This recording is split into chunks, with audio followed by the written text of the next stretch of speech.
Halo teman-teman, perkenalkan nama saya Akmal Fairuz Lutfi, nomor absen 2 dan kelas 11-12. Jadi, saya hari ini akan mengulas sedikit tentang sejarah Indonesia secara umum, yang mana materinya yaitu modernisasi Jepang dan masuknya Jepang di Indonesia. Nah, sebelum Jepang bergabung ke Perang Dunia Kedua, kita melihat dulu alur sejarah mundurnya, yakni pada saat di mana kaisar itu berada di tingkatan hanya menjadi simbol bagi negara Jepang. Nah, sebelumnya itu memang pemimpin tertinggi negara Jepang itu adalah kaisar. Namun, pada saat itu terjadi kudeta yang mana dilakukan oleh shogun. Shogun ini adalah panglima tertinggi atau panglima militer. Jika kita lihat, yaitu ibaratnya ia adalah seorang jenderal.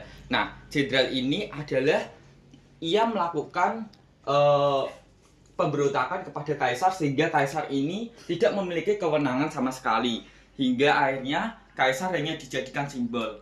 Kemudian lambat laun, hampir sekitar 2 abad, Jepang dipimpin oleh shogun atau panglima tertinggi. Nah, pada saat kesogunan Tokugawa atau Jepang dipimpin oleh shogun Tokugawa itu, Jepang melakukan sistem sakoku, yaitu dimana ini yaitu menutup diri dari bangsa asing. Nah, Jepang sendiri kan itu melakukan penutupan diri dari bangsa asing terdapat berbagai faktor, namun faktor utamanya yaitu terjadi pemberontakan Shimabara, yaitu yang dilakukan oleh misionaris para Serikat Yesus dari Portugis. Sebelumnya bangsa-bangsa asing ini itu kan sudah melakukan perdagangan dengan Jepang, namun karena terdapat pemberontakan Shimabara itu tadi, kemudian para Shogunan Tokugawa ini merespon dengan menutup diri.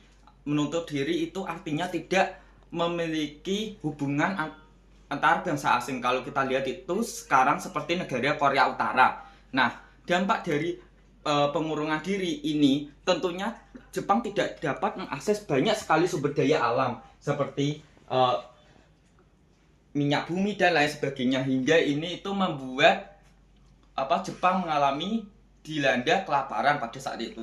Kemudian ada di saat dimana sebuah peristiwa yaitu dinamakan Konvensi Kanagawa. Nah, Konvensi Kanagawa ini itu memaksa Jepang untuk menandatanganinya. Konvensi Kanagawa ini itu berisi tentang perjanjian Amerika Serikat dan Jepang, di mana Amerika Serikat menuntut pihak Jepang agar membuka perdagangannya. Kemudian mengapa Jepang ini kayak terpaksa untuk menandatangani Konvensi Kanagawa? Jadi sebelumnya Amerika Serikat ini itu melakukan pelayaran hingga ke negara Jepang. Nah, pada saat melakukan pelayaran ke negara Jepang, pada saat itu Amerika membawa kapal hitam atau black ship pada saat itu. Nah, kapal hitam ini itu membawa meriam yang sangat mengerikan, hingga membuat Jepang ini terpaksa. Kapal-kapal dari Amerika ini kayak membuat bangsa Jepang pada saat itu merasa terintimidasi. Pada akhirnya negara Jepang pada saat itu pun terpaksa melakukan Konvensi Kanagawa.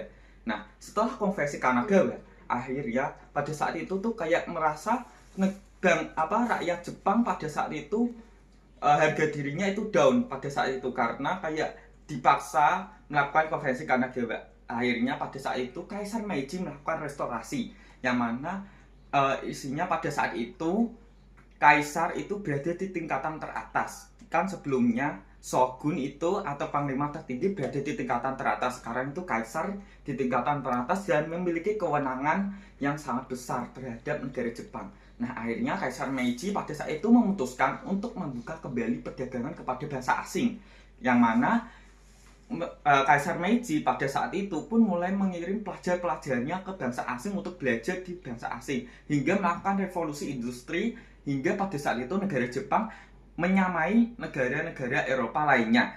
Nah, di saat revolusi industri itu mulai terjadi dan sudah dilaksanakan, pastinya Jepang membutuhkan sumber daya alam yang sangat banyak. Nah, Jepang pun mulai melirik nih negara di sekitarnya seperti Korea dan Tiongkok. Pada awalnya Jepang itu memang berhasil menguasai wilayah Korea dan wilayah Manchuria. Manchuria ini adalah wilayah dari Cina pada saat itu. Nah, namun pada saat perang Jepang dan Tiongkok pada saat itu. Jepang berada di kota Nanjing, sebuah peristiwa di mana Jepang pada saat itu melakukan genosida terhadap rakyat sipil. Melihat hal itu tentunya Amerika Serikat kan marah, karena Amerika Serikat pada saat itu memang bermitra dengan Tiongkok.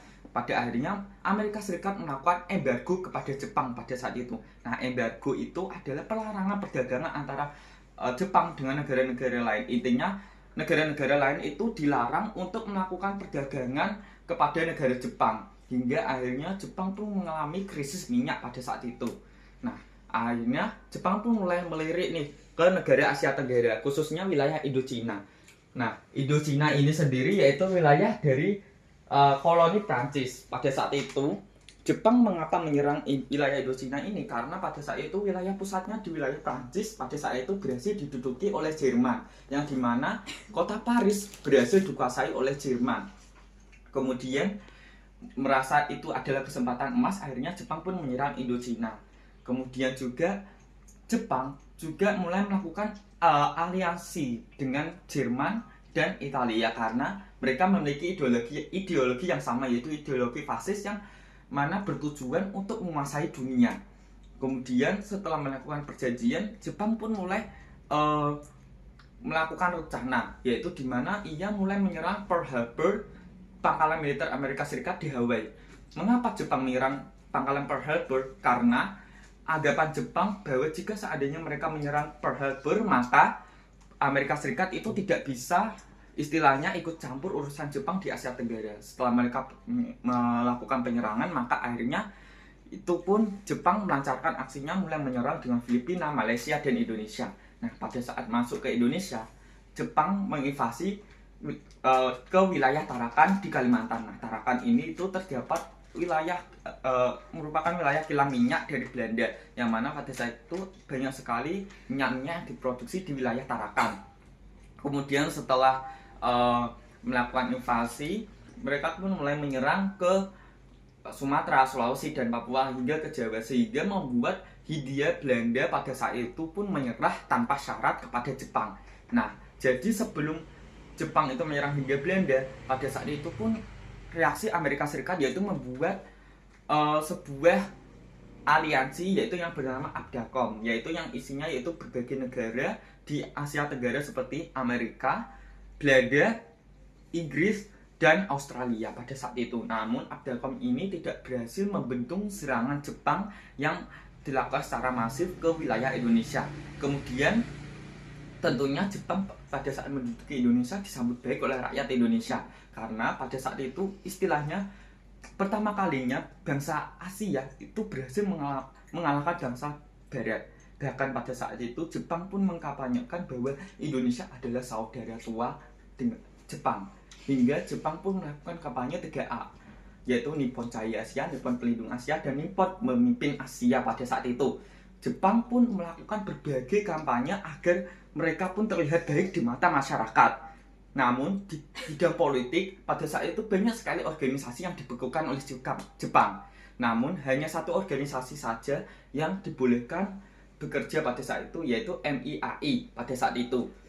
Karena pada saat itu MIAI itu memang bertujuan untuk menarik simpati rakyat Indonesia. MIAI itu kan organisasi Islam, pastinya Jepang bertujuan untuk hanya satu organisasi saja, yaitu MIAI. Kemudian Jepang pun menggarap berbagai sistem lainnya, yaitu seperti Romusa. Romusa ini adalah sistem kerja paksa, yaitu yang bertujuan membangun infrastruktur pertahanan di berbagai wilayah.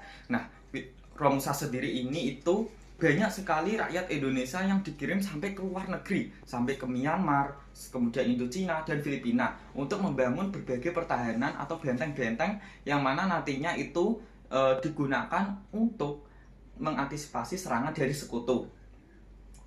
Kemudian juga terdapat juga Jonku Kyofai pada saat itu, di mana Jonku ini kalau nggak salah itu merupakan sebuah sistem di mana perempuan-perempuan itu diambil dan dipekerjakan secara paksa untuk memenuhi hasrat nafsu dari para tentara Jepang pada saat itu.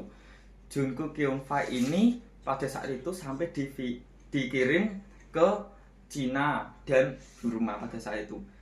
Meskipun banyak sekali dampak negatif yang dialami oleh bangsa Indonesia, namun faktanya terdapat dampak negatif di mana pada saat itu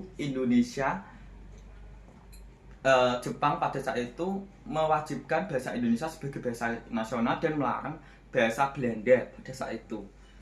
Meskipun memang pada akhirnya Indonesia merdeka pada tahun 1945 17 Agustus. Sekian dari saya. Wassalamualaikum warahmatullahi wabarakatuh.